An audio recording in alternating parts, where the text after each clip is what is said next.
E aí pessoal, eu sou a Mari Ramos e sejam muito, mas muito bem-vindos ao meu canal. Viu? Hoje vai ser um vídeo bem diferente do que eu tô acostumada a gravar. O Geek Freak me inspirou a fazer esse vídeo de hoje, que eu quero começar a falar mais sobre livros que não são tão falados assim, que são desconhecidos, e trazer uma versão mais sem spoilers pra vocês, como se fossem mini resenhas. Obviamente com um tema específico, que dessa vez eu vou fazer lendo livros relacionados ao Halloween de alguma forma em 2 semanas, porque hoje é dia 16 de outubro, então eu quero ler o máximo de livros de suspense e de terror, enfim, com alguma temática relacionada ao Halloween. Um grande desafio, porque meu ano de leitura está entroncado. Tá difícil de sair de 3 livros no máximo por mês, então pra mim tá bem difícil. O meu primeiro semestre de meta de leitura foi desastroso, só rindo mesmo. Tinha meta de leitura de ler 50 livros esse ano, eu tive que abaixar pra 30, porque eu não tô tendo nem capacidade. Até julho, mais ou menos, eu tinha lido 11 livros. E agora, tipo, só nesse mês de agosto, setembro, comecinho de outubro, eu já li, tipo, uns 5, 6 livros. Então eu tô tentando voltar à tona. Esse vídeo só vai ter livros de suspense, terror, ou ligados a Halloween de alguma forma. Por exemplo, eu já separei 3 livros que eu quero ler. Um eu já comecei. Esse livro aqui, inclusive pequenino, já que eu tenho que começar de uma forma mais suave, né? Que é Boas Meninas se Afogam em Silêncio, da Andressa Tabakzinski. É uma autora nacional. E o livro se passa em Curitiba. Eu tô bem no comecinho, tô no capítulo 4, mas eu tô gostando bastante. Em breve eu venho aqui pra contar pra vocês o que eu tô achando dele. Também separei um livro que o Diego comprou pra mim, O Sanatório, da Sarah Pearse. Tô bem curiosa pra ler e a gente gostou bastante da sinopse. E o próximo, que inclusive eu vou fazer um vlog de leitura aqui pro canal, é Crepúsculo.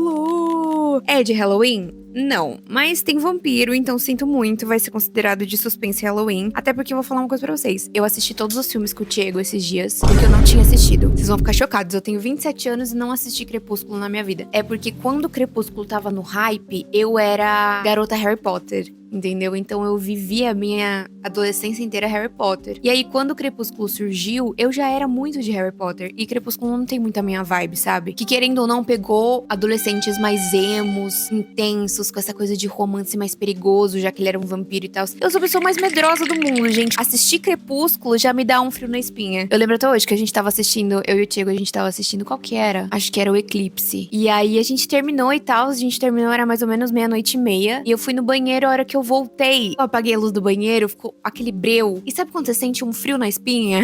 E eu falei, Diego, a gente pode botar um filme da Disney?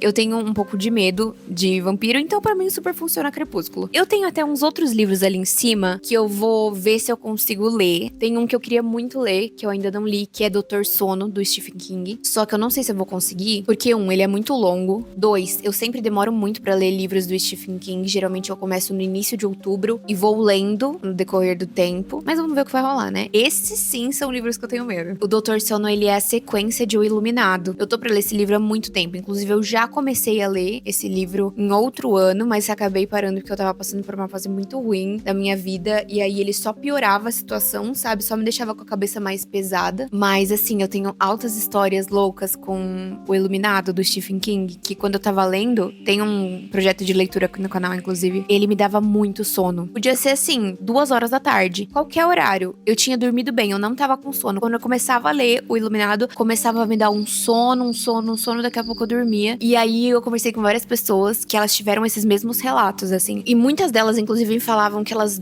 chegavam a dormir e tinham sonhos muito estranhos. E aí veio o livro Doutor Sono, que pra mim fez total sentido.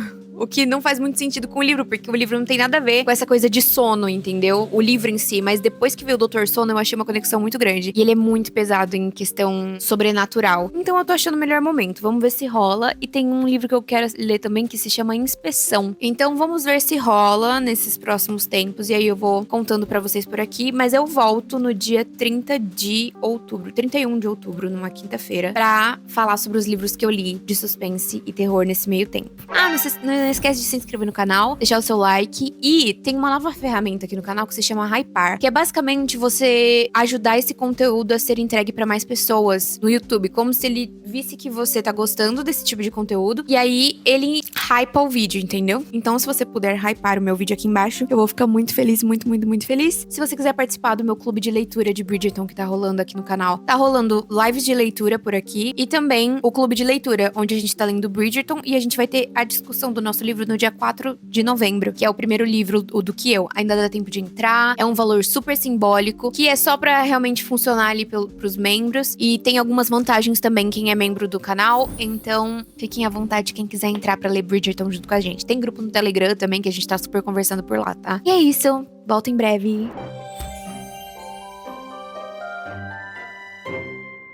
Eu terminei o primeiro livro, Boas Meninas se Afogam em Silêncio. Hoje é dia 21/10. E eu nem lembro mais que dia que eu comecei esse vídeo. 16 de outubro. Eu terminei nele, na verdade, no final de semana, que eu tava na casa do Ti. Ele é um livro que me surpreendeu muito. Eu não esperava esse tipo de suspense desse livro. Na verdade, eu nem sei o que eu tava esperando. Ele conta a história de uma menina chamada Amélia. Na verdade, ele conta a história em paralelo dela. No início, a gente vê duas crianças correndo. E aí, um deles tropeça pra voltar logo pra casa. A hora que ele vai ver no que ele tropeça é uma mulher morta, soterrada e tudo mais. Abre-se o inquérito pra entender o que aconteceu com aquele corpo de uma mulher. Um mês atrás, eles receberam a notícia de que uma mulher tava desaparecida, que era a Amélia Moura. Ela é filha do deputado Luiz Henrique Moura, que é um deputado pastor. Ele é pastor. Enfim, a família dela é toda conservadora e tudo mais. Ele é um pastor muito renomado e deputado, inclusive, então ele tem uma certa influência lá em Curitiba, que é o lugar onde se passa a história. E ela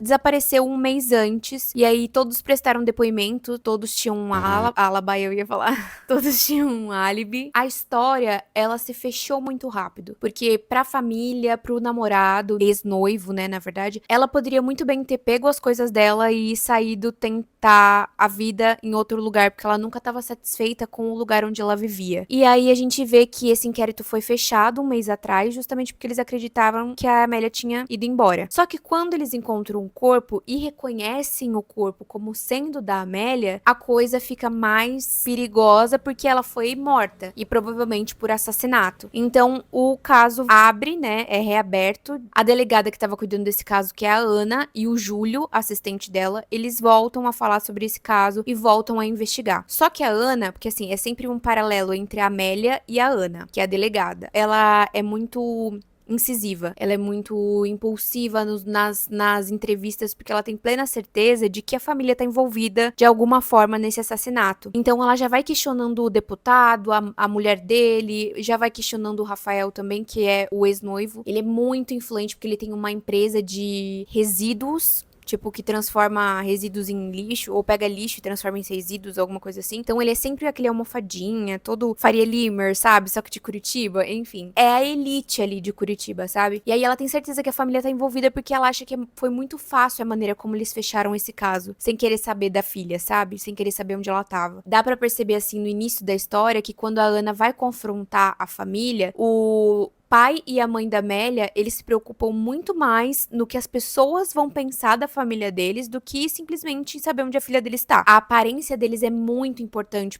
para as pessoas, né? O status dele, o que eles fazem. E o Rafael, simplesmente aquele cara babaca mesmo que não tá nem status, sabe? E aí eles voltam a ver o caso, só que como essa delegada Ana, ela tava muito incisiva, querendo resolver esse caso, querendo entender o que tá acontecendo, buscar respostas mesmo, os homens da delegacia envolvidos ali com o Luiz Henrique Moura, o deputado, pai da Amélia, eles afastam a Ana do caso e fazem ela tirar férias forçadas. Claramente esse caso não vai se resolver. Esse caso não é pra se resolver, ou seja, algum culpado tá lá tentando mascarar esse caso. Nesse meio tempo tem o velório da Amélia, não sei o quê, e aí a gente vai vendo um contraste com a Amélia um mês antes desse assassinato acontecer, esse desenrolar, o que aconteceu, né, pra que ela fosse morta, e eles tentando descobrir desse lado de cá o que tá acontecendo, por que ela faleceu, quem que matou a Amélia, afinal de contas. E é um livro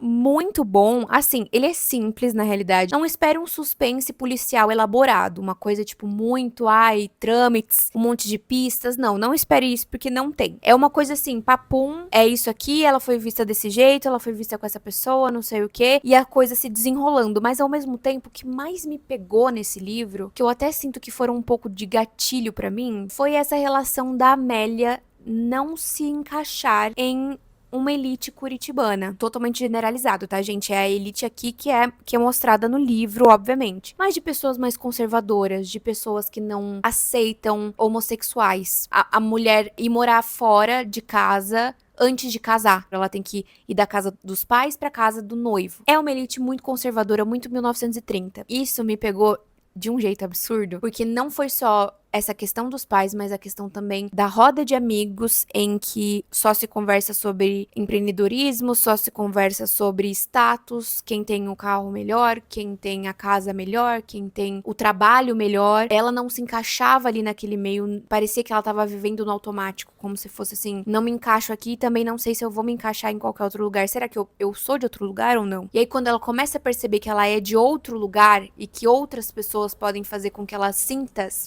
sinta bem, se sinta viva, aí vai contra o que os pais acreditam, aí vai contra o que os amigos são, o que o namorado é, e ela já não se encaixa mais nesse meio. É óbvio que o contexto histórico do livro não me representa muito, não foi o que eu me identifiquei mais, mas eu me identifiquei muito com essa elite em que você não se vê mais, né? Você não se vê naquele local e não se sente bem com aquelas pessoas. Você vai num lugar e você encontra todo mundo nesse lugar. Se você vai em outro, você encontra outro grupo de pessoas nesse mesmo lugar. Então todo mundo se conhece. Você não se sente bem com conversas do tipo, eu tenho esse carro, meu pai vai me dar aquele carro quando eu fizer 18, isso é importante pra mim, aquilo. E você vê que as suas prioridades não são as mesmas daquelas pessoas, sabe? Você não faz parte daquele mundo, mas também você não quer se afastar da sua família, porque a sua família é mega importante pra você. É uma fase, assim, de ruptura, talvez. E eu, pelo menos, não é que eu tenha sofrido. Ela foi muito boa, mas até eu encontrar quem eu sou hoje, passa por muita coisa, né? Você passa por muitos altos e baixos, assim. Hoje eu digo com tranquilidade o que eu gosto, o que eu não gosto. Não tenho problema nenhum se a pessoa gosta de outra coisa. Pra mim não me importa. Mas também não falo que eu gosto de algo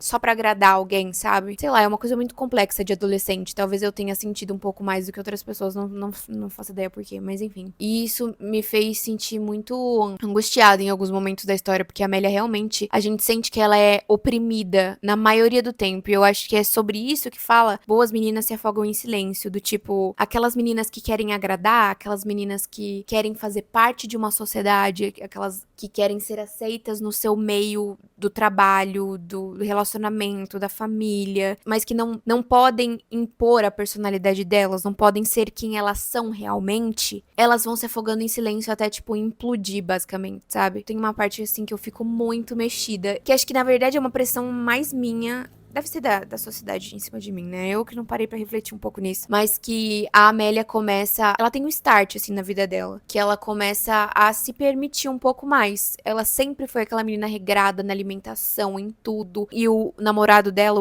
o noivo dela, gostava de expor ela, desfilar com ela nas festas e tudo mais. Porque ela era muito bonita, ela era magra, esbelta, não sei o quê. E aí, de repente, ela leu um livro e aí ela meio que, sei lá, começou a se permitir mais. Tomava um café, aqueles cafés super faturado, sabe? Que a gente ama, com tortinhas e tudo mais. E aí ela começou a engordar. Só que, assim, é muito nítido no livro, como fala que quando ela chega na escola, as pessoas falam, nossa, Amélia, você tá linda, você tá diferente. Aí ela falava, eu engordei um pouco, né? Não, mas você tá saudável agora, parece que você tá saudável. Ela tava parecendo bem. Mas quando ela botava um vestido e o namorado dela, sei lá, ia fechar o vestido dela, ele falava, você engordou, você tem que comer menos. A mãe dela, a mesma coisa. Bizarro ler esse livro, assim. Ele não tem coisas, assim, do tipo, fortes, que tragam coisas ativistas fortes, mas ele pega de um jeito do tipo, isso aqui tá completamente errado, sabe? Que, nossa, gente, acabou comigo. Nossa senhora, eu fiquei até meio abalada assim com a situação. É um dever meu falar para as pessoas que esse livro contém muitos gatilhos de homofobia. São gatilhos assim que são reforçados como são negativos. Isso é reforçado não de uma forma institucional, que é uma coisa que me deixou muito feliz nesse livro, porque não é tipo, você não deve fazer isso porque homofobia é crime, não, são as situações que você vê, pô, tá tudo errado aqui. Tem as falas, óbvio, explicando tudo, mas é uma coisa que compõe a história de uma forma magnífica, gente, vocês não têm noção. E é isso, eu me surpreendi bastante com esse livro em alguns pontos, nos plots principais, do tipo, quando a trama principal do suspense foi se concretizando, a gente foi sabendo quem que matou a Amélia e tudo mais. Eu me surpreendi bastante com alguns pontos, porque eu realmente não esperava. Algumas revelações no meio da história, assim, pesado, não espere coisas, assim, simples. Mas, não esperava também, gente, achei que foi muito legal. Foi uma experiência ler esse livro, sabe? Ainda mais por ser um livro nacional, agora que vocês sabem que eu tô na vibe de ler livros nacionais. Eu gostei bastante do livro. Eu não sei se eu leria uma segunda vez, porque eu acho que ele mexeu tanto comigo. Vocês entendem? O livro me sufocou, mas é uma obra de arte pra mim, porque se eu me sentir afogada, eu acredito que faz todo sentido, porque Boas Meninas se Afogam em Silêncio, pra mim, cumpriu o papel desse livro. Eu vou dar pra ele umas 3,5 estrelas. Por quê? Tá, o livro é ruim? Não. O livro tem uma escrita ruim? Não. O livro é ótimo, eu gosto bastante. Mas eu acho que entra muito nessa vibe do meu gosto literário. Então, talvez um 4, vai. Só porque, tipo, o livro é realmente bom. Pro meu gosto literário, foi uma experiência muito boa, mas que, tipo, não faz muito parte do meu gosto literário, sabe? Tipo, eu acho que é muito pesado. Minha vibe é um pouco mais leve. Mas foi uma experiência muito boa. Vou dar um 4 pra esse livro, tá? Suspense. É um suspense real, tá? Realista, policial. Comecei a ler outro livro já. Ele é lindo por dentro, inclusive, e ele tá no clube de leitura daquela atriz que faz Legalmente Loira, que eu esqueci o nome dela. Ele conta a história, ó. Eu não tô entendendo muito bem ainda o começo, mas ele me lembra extremamente o Iluminado. Ele conta basicamente a história de um hotel que antigamente era um sanatório. E aí ele foi totalmente reconstruído pra ser um hotel de luxo. Só que tá surgindo um cara com uma máscara e um negócio, um tubo assim, ó, de respiração. E ele tá pegando as pessoas, tudo. Eu não sei se ele chega a matar. Eu tô um pouco confusa nessa parte. Aí eu não achei que o livro ia ser tão pesado. Eu tava esperando um suspense mais psicológico, né? Mas esse aqui já tá um pouco mais de terror, porque eu tô um pouco nervosa. Enfim, hoje é dia 25 de outubro e eu terminei O Sanatório de Sarah Pearse. Cara, eu fui pra São Paulo 2 vezes essa semana no presencial. Eu li, assim, 200 páginas no ônibus. Simplesmente viciei no livro, na história. Eu só queria chegar no final pra conseguir entender o que tava acontecendo. Ou pelo menos ter algum vislumbre do que tava acontecendo ali no livro. Então vamos à história pra vocês entenderem como é que é. Mas assim, vale a pena porque é aquele tipo de leitura que você não consegue parar de ler. Gostoso, né? Principalmente para livro de suspense. Esse livro Sanatório conta a história de um hotel de luxo. Antigamente, ele era um sanatório, que mostra bem na capa do livro. Ele cuidava de pessoas que tinham tuberculose. Esse sanatório, ele era lá em cima numa montanha na Suíça, justamente porque era um lugar onde tinha um ar muito puro e fresco, e diziam que isso ajudava bastante na cura da tuberculose. Então as pessoas eram levadas pra lá por conta disso. Só que esse sanatório ele foi fechado em 2015, mais ou menos. 2 sócios, o Daniel e o Lucas, eles compraram o sanatório para enfim fazer um hotel de luxo.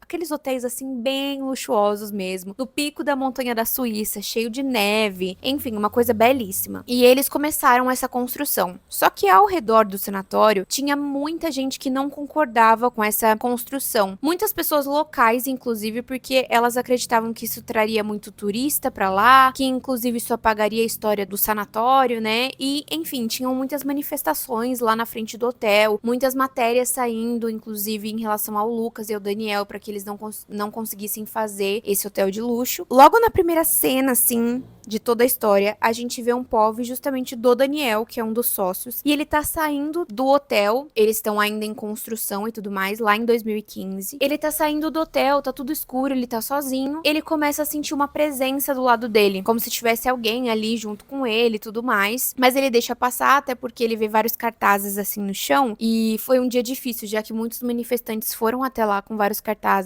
pra, enfim, reivindicar essa construção. Só que aí a gente vê o POV POV dele vai ficando cada vez mais desesperador, porque realmente tem uma presença ali com ele, e logo ele vê uma pessoa parada na frente dele, só que sem conseguir ver o rosto dela, porque ela tá com uma máscara, com um tubo que interliga o nariz à boca. Aquela coisa bem macabra mesmo. Ele até chega a confrontar a pessoa, mas obviamente ela não fala nada, e a gente só vê o momento em que ele apaga. Né? A pessoa foi pra cima dele e apagou, ele apagou simplesmente. Aí a gente pula pra 2020. Não sabemos o que até então aconteceu com o Daniel, né? Mas pulamos pra 2020 e a gente conhece uma mulher chamada Ellen. Ela tá junto com o seu marido, o Will. Marido, é tipo namorado. Tá começando a se tornar marido, sabe? Enfim. E eles estão indo até esse hotel de luxo que agora já está funcionando, já tem gente que se hospeda e tudo mais. Ele é muito famoso, inclusive. Ele já está em funcionamento. E eles vão até o hotel porque um irmão dela, mais novo, ele tá comemorando o noivado dele com uma das amigas de infância da Ellen.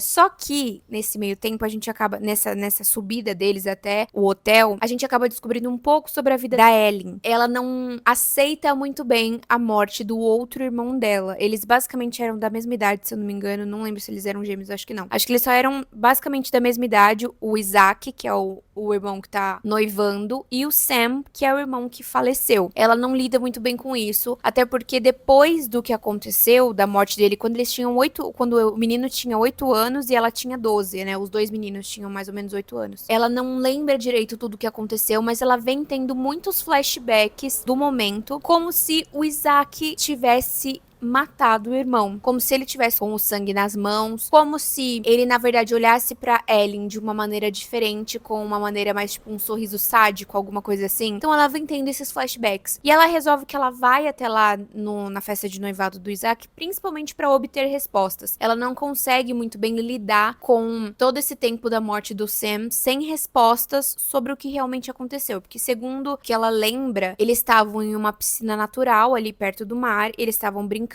O Isaac e o Sam começaram a brigar e a Ellen chegou pra separar os dois, aí tudo certo, os dois se separaram, voltaram a brincar e tudo mais, e a Ellen saiu. Quando ela voltou, o Isaac já tava gritando e o Sam já tava morto, boiando na água, com a cabeça ensanguentada, porque segundo o Isaac, ele tinha batido a cabeça na piscina, né, nas pedras e tudo mais, e morrido, tinha falecido. Ok, a gente tem isso em contrapartida, né? A gente vê em diversos momentos como ela fala do Isaac como um cara muito temperamental, um cara muito obsessivo, controlador e manipulador de sentimentos. E a gente vê em diversos momentos também ele agindo dessa forma, o que deixa as coisas ainda mais tenebrosas, né? Mas enfim, ela chega nesse hotel e até então tá tudo bem. Ela tem esses momentos em que ela desconfia dele e tudo mais. Eles não funcionam muito bem juntos, então eles têm algumas brigas, tipo de um não concordar com o outro em vários momentos, mesmo não tendo se visto há 2 anos, se eu não me engano, eles não se falam há 2 anos. O Isaac tá noivo da Laurie agora, que é uma amiga de infância da Ellen. E enfim, elas eram muito amigas, só que quando o Sam faleceu, a Ellen se distanciou de tudo e todos, e ela não respondia mais as mensagens da Laurie, né? Então elas acabaram se afastando, mas a Laurie sempre sentiu muita falta da Ellen, e aí elas se encontram ali no primeiro momento e tudo mais. Ela é uma detetive, a Ellen, só que ela tá em um momento de licença, porque ela teve um caso que ela acabou errando, ela deu um erro no caso, e acabou quase resultando na morte dela, porque ela acabou frente a frente com o assassino e tudo mais. Ela não foi afastada,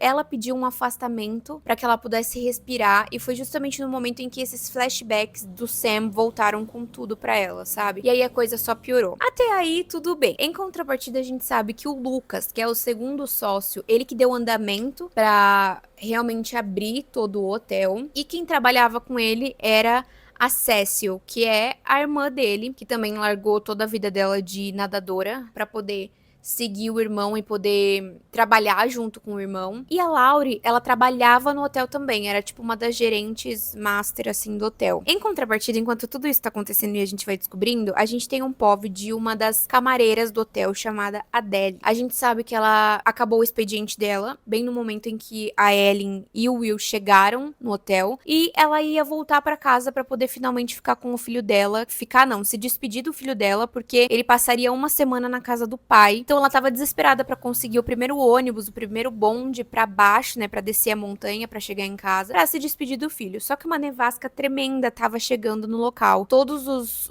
as TVs, avisos meteorológicos começaram a avisar sobre essa nevasca. Mesmo que ela corresse bastante pra pegar o ônibus, ela não conseguiu. Só que quem acabou encontrando ela, o mesmo homem mascarado, o mesmo cara mascarado, e acabou sequestrando a Adele. E a gente tem um vislumbre dela também em cárcere privado ali. Cárcere privado é ótimo, não é isso? Enfim, ela tava numa sala em que, amarrada e tudo mais, sendo sedada, e que provavelmente ela seria torturada por lá também. E aí a gente começa a ligar os pontos, né? Provavelmente o Daniel passou por isso também, já que se ela tá passando, né, faz total sentido. A coisa realmente começa a explodir quando Laurie some. A Ellen ouviu ela na varanda do quarto da Ellen, né? Eu tava na parte de baixo, e ela ouviu ela brigando com alguém no telefone. No dia seguinte, Laurie não estava mais lá. Sumiu a mulher e começou uma busca, uma caçada por ela. Só que, o que acontece? A nevasca ia destruir tudo, tava assim, com muito risco de nevasca lá naquele hotel, então eles tinham que evacuar o hotel e descer nos próximos bondes. Pega essa ideia. Só que aí teve uma nevasca no finalzinho, quando tava terminando, quando tinha as últimas pessoas pra descer com o bonde, teve uma nevasca e interditou a estrada. Óbvio, sempre acontece uma coisa assim. Me lembrou muito Iluminado, inclusive, essa história. Eles estão presos lá em cima, e é nesse momento que a coisa começa a piorar, porque a busca pela Laura fica ainda mais incessante, quando, nesse mesmo dia que a nevasca aconteceu e que eles viram que eles estavam presos lá, um funcionário encontra um corpo lá no fundo de uma das piscinas. Um corpo, inclusive, que foi envolvido em um saco de areia e foi jogado lá no fundo. E aí eles acabam descobrindo que era a Adele. E ela tava sem os dedos, e depois eles encontraram uma caixa de vidro com os dedos dela e com pulseiras com números. Nossa, gente, loucura, né? E aí começa essa caçada incessante por quem é o assassino, o que está acontecendo, por que ela foi morta, sabe? E a Ellen volta a sua vibe toda detetivesca pra que ela pudesse trabalhar com isso mesmo afastada. Ela liga até pros policiais da cidade, justamente porque, como é um lugar diferente da onde ela mora, tem os protocolos específicos da Suíça. Só que eles pedem pra que ela faça a investigação, mas sempre mantenha eles informados das coisas que ela tá descobrindo e tudo mais, pra que possa seguir com os protocolos da Suíça. Uma hora você acha que é um culpado, outra hora você acha que é outro, outra hora você acha que é outro. É uma loucura, gente. Ele mexe muito com a sua imaginação, porque já começa da ambientalização desse livro, né? Um sanatório. Então, coisa boa não vai vir de um sanatório, gente. Já saibam disso, sabe? Eu já tenho isso na minha mente. É igual você falar assim, o livro se passa numa casa abandonada. Qual é a chance disso dar certo? E ele leva você muito pra essa vibe da imaginação do que pode estar acontecendo. E aí eu vou falar pra vocês a minha opinião do livro inteiro, do final, sem spoilers, porque eu quero que vocês leiam, obviamente. Quem lê, por favor, e quiser comentar, coloca aqui spoiler, tá? Nos comentários, que aí eu respondo pra gente conversar sobre os spoilers e tudo mais. Eu achei que o livro, ele trabalha muito com a imaginação, então você fica pensando coisas mirabolantes pro resultado dessa história, sendo que o resultado é muito mais simples e realista do que a gente imagina a trajetória do livro inteira. Isso me decepcionou um pouco, porque eu acho que, já que você cria toda uma ambientalização, pô, você coloca um plot que é a altura, sabe? É meio que como se você tivesse o livro inteiro aqui no pico. Ele é muito envolvente, você lê, tipo, 200 páginas em um dia. Aí chega na hora do plot, você fala, ah, é isso. Porque no livro inteiro não dá nenhum princípio de que seja esse o resultado final da história, entendeu? Você não, em nenhum momento você vai conectando os pontos e chega nesse resultado, o que eu acho que facilitou ainda mais pra que eu ficasse triste com o final, porque eu fiquei tipo, ah, é isso, eu queria ter essa conexão, entendeu? Tipo assim, ah, pô, e aquilo ali pode ser importante, aquilo ali pode ser importante, vamos conectando isso aqui? Não teve isso, entendeu? Inclusive, o plot foi uma coisa que em nenhum momento foi citada no livro.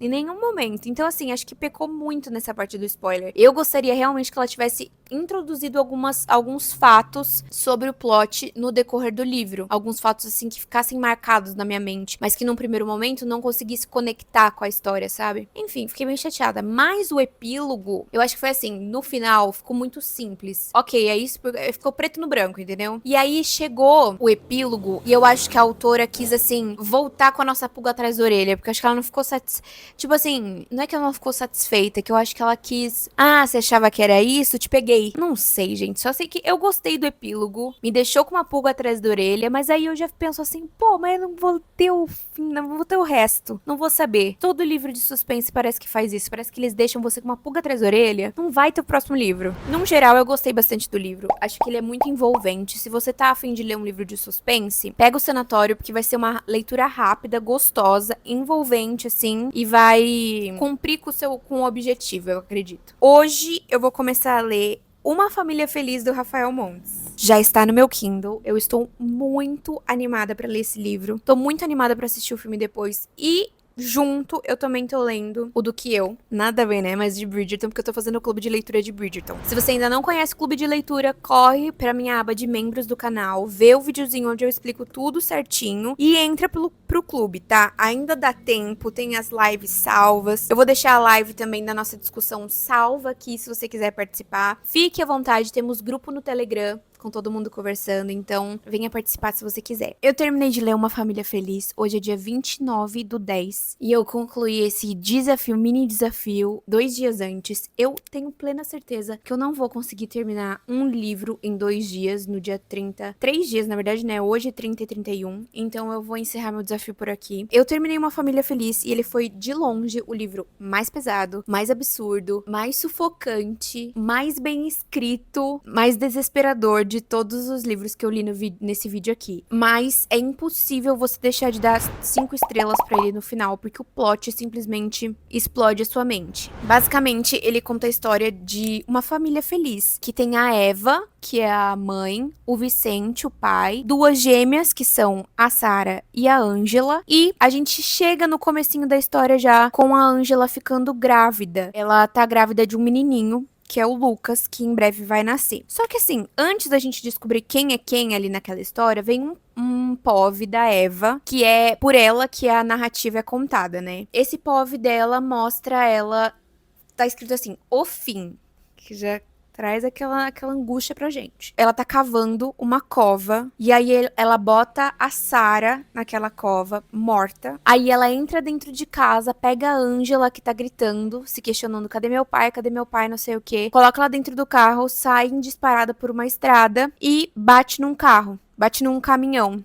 E aí as duas vão com Deus. Então você fica o tempo inteiro assim, meu Deus, o que aconteceu pra chegar nesse fim? Por que ela tá fazendo isso? O que tá acontecendo? E aí, desde o início, a gente vê que ela é uma pessoa que ela funciona bem com a rotina que ela tem. Então, antes do bebê nascer, não é? Ela tem toda essa coisa de que ela cuida da casa, ela leva as meninas pra escola, aí ela cuida da roupa do Vicente, tá tudo passadinho, ela faz bebês reborn, então tá tudo certinho. Só que depois que o filho dela nasce, durante a gestação, ela já vem tendo alguns problemas de depressão. São pensamentos meio que fora da curva. Seria diagnosticado como uma depressão pós-parto, mas começou a acontecer durante a gestação. Então, às vezes, ela citava o menininho como se ele fosse um parasita dentro da barriga dela, que ela tem que comer muito mais, ela tá muito mais cansada, que ela não aguenta mais aquela barriga, tá tudo muito mais difícil pra ela. Então, e quando ela vai ter o neném, inclusive, fica tudo muito nítido como ela tá odiando aquela sensação. E como, por exemplo, o Vicente, que é o marido dela, ele vai até o parto com ela, mas assim, ele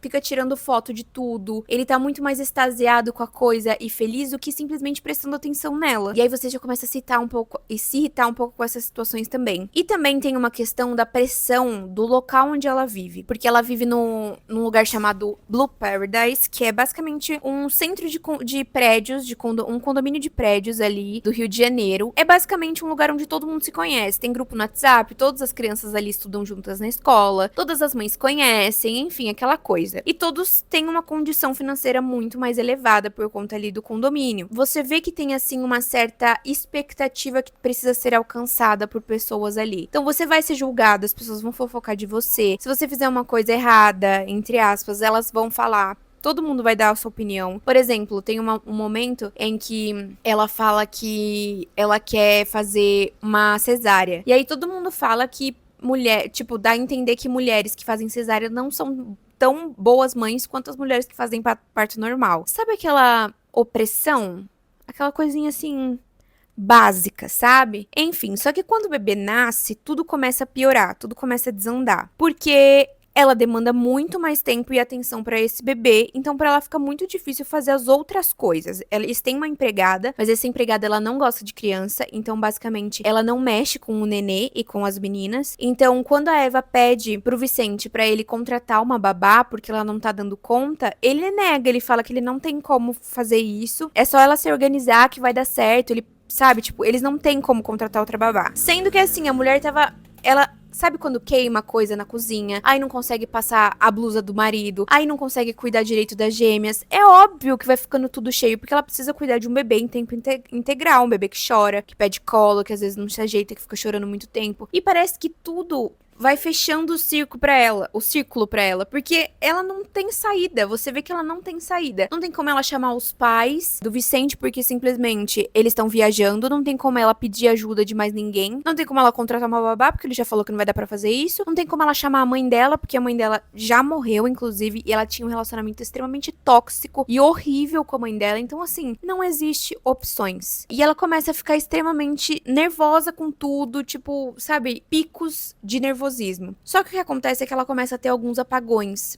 Então, ela tá trabalhando no reborn dela, ela resolve que ela vai respirar. Ela vê o bebê chorando, mas ela não vai levantar pra falar, para mexer com ele. E simplesmente ela apaga na mesa e acorda deitada na cama. E ninguém sabe o que aconteceu com ela, ninguém sabe que momento que ela foi da mesa pra cama. E aí coisas estranhas começam a acontecer na casa. Por exemplo, o bebê um dia amanhece com um hematoma muito forte na barriguinha, que ninguém faz ideia de quem seja que tenha feito aquilo. Ok, o Vicente até fala, ai, será que não foi você, Eva, quando você foi limpar sem querer não sei o quê? E ela se sente ofendidíssima e tudo mais. Enfim, fica toda aquela coisa sem saber quem que foi, não sei o que, a babá eletrônica acorda quebrada, enfim. A coisa explode mesmo quando um dia a Eva também teve um apagão, foi dormir na cama, acordou de madrugada com o Vicente chegando em casa porque ele ia ter uma festa do trabalho e tudo mais. Ele chega muito bêbado e acaba dormindo ali mesmo. Só que aí, no outro dia, o Vicente acorda, tipo, gritando, falando que as meninas estão todas cobertas de hematomas, arranhões, sangue pisado, aquelas coisas. Parece que elas foram torturadas mesmo durante a noite. E esses arranhões, um deles, na Sarah, inclusive, ele mostra ali, ó, o contorno de um coraçãozinho na nuca. Que é exatamente a mesma assinatura que a Eva faz nos bebês reborn que ela faz. E aí, assim, num primeiro momento, ela acha aquilo absurdo e tal, e ela fala que alguém fez aquilo na escola, provavelmente, em algum lugar, pra provocar ela. Só que não tem qualquer outra possibilidade de onde as meninas tenham sido machucadas. E aí o Vicente vai levar isso pra escola, inclusive as fotos, e a diretora e a psicóloga da escola tentam questionar as meninas, a psicóloga depois conversa com elas, e por fim elas fazem o desenho do agressor dela, que é a Eva. E aí ela começa a ficar extremamente transtornada, do tipo, como assim eu machuquei minhas filhas? Só que ao mesmo tempo ela tem plena certeza de que não foi ela, mas ao mesmo tempo ela também não pode dizer com 100% de certeza que não foi ela, porque ela tem esses apagões. E aí? O que tá acontecendo, sabe? Só que o problema é que essas fotos vazam pra todo o pessoal do condomínio, e aí todo o pessoal do mundo, e aí começam a sair várias notícias, e é nesse momento que o mundo da Eva vai abaixo. Ela simplesmente tá sendo acusada de espancar as enteadas e tudo mais, que é detalhe, que eu nem sei se eu falei isso, mas as duas meninas são enteadas dela. Elas são filhas do primeiro casamento do Vicente, que é com a Alice. E a Alice, ela simplesmente desapareceu. Eles estavam viajando com uma lancha em Angra dos Reis e eles cochilaram. Quando eles acordaram, ela não estava mais lá. Ninguém sabe o que aconteceu, até procuraram o corpo dela, mas não sabem o que aconteceu com o corpo dela. Não sabe nem se ela tá viva ou tá morta. Só que a Eva, ela começa a tentar entender o que tá acontecendo, porque não pode ser ela, sabe? Ao mesmo tempo que você tem até uma desconfiança de, será que ela não tem, sei lá, TDI, que é aquele transtorno dissociativo de identidade? Será que ela não tá lembrando do que ela tá fazendo? Você fica completamente sem saber o que tá acontecendo. Será que foi o Vicente que fez tudo isso, dopou ela? Será que foi alguém na escola? Será que foi a Alice que voltou, o corpo dela, ela tá viva, não sei o que? Você começa a questionar diversas coisas, assim. É exatamente isso que te sufoca no livro, porque você, ao mesmo tempo que você sabe o que tá acontecendo, você não tem a mínima noção de quem possa estar fazendo isso. Tipo, você acha que pode ser qualquer um ali, sabe? É uma coisa muito pesada. E aí ela é isolada da casa dela, e é nesse momento que ela começa a revisitar alguns pontos da vida dela passada com a mãe dela. E a gente vê várias torturas que ela sofria com a mãe e tudo mais, coisas muito pesadas mesmo. Até que ela decide que simplesmente ela não vai deixar por isso. Ela vai tentar descobrir o que está acontecendo e enfim, ela tem um insight ali também, né, do que pode estar acontecendo. E ela começa a investigar, ela faz de tudo pra descobrir quem que tá fazendo isso, porque subitamente ela tem certeza que não é ela. Mas não tem como a gente falar que não é ela também pelos apagões que ela tem, enfim, muito complexo. Eu só sei que eu não descobri o plot até o plot ser revelado pra mim. E quando ele foi revelado, eu fiquei tipo, como assim? Só que uma coisa que eu gostei do Rafael Montes é que você revisita os capítulos e os momentos, e você vê que tava tudo ali, mas você que não prestou atenção. Na verdade, não é você que não prestou atenção. Ele não deu devida importância pra coisa, pra que justamente passasse despercebido por você, entendeu? Pra que o plot fosse surpreendente no final. E é por isso que eu não posso dar menos de 5 estrelas pra esse livro, porque realmente o plot foi muito surpreendente pra mim. O livro me passou uma vibe tenebrosa, tá? Durante a leitura, eu só queria terminar o livro pra, tipo, acabar essa sensação de sufoco, de tensão. Era muito ruim, eu me senti muito mal durante o livro, mas o plot compensou tudo que eu li, sabe? Tipo, meio que valeu a pena passar por tudo isso pra ter essa reviravolta no final e conhecer essa história. Espero que vocês tenham gostado desse vlog de leitura. Eu li 3 livros aí de suspense em 2 semanas. Foi bem gostoso fazer isso. Espero que vocês tenham gostado. Deixem nos comentários outros livros que vocês gostariam de ver por aqui, outros estilos de vídeo também, que eu sempre tô dando uma olhada. Às vezes eu não respondo por falta de tempo, mas eu sempre leio os comentários, tá, gente? Se inscreve no canal, porque daqui a pouco vai ter vlog de leitura de Crepúsculo, que eu tô mega animada pra ler. E é isso, espero que vocês tenham gostado desse vídeo. Não esquece de assistir esses meus vídeos aqui de terror e suspense, livros de terror e suspense, ou meu vídeo mais recente no canal, que é esse daqui, e se inscreve na minha bolinha aqui em cima. Clica e se inscreve no canal. Um beijo e até a próxima.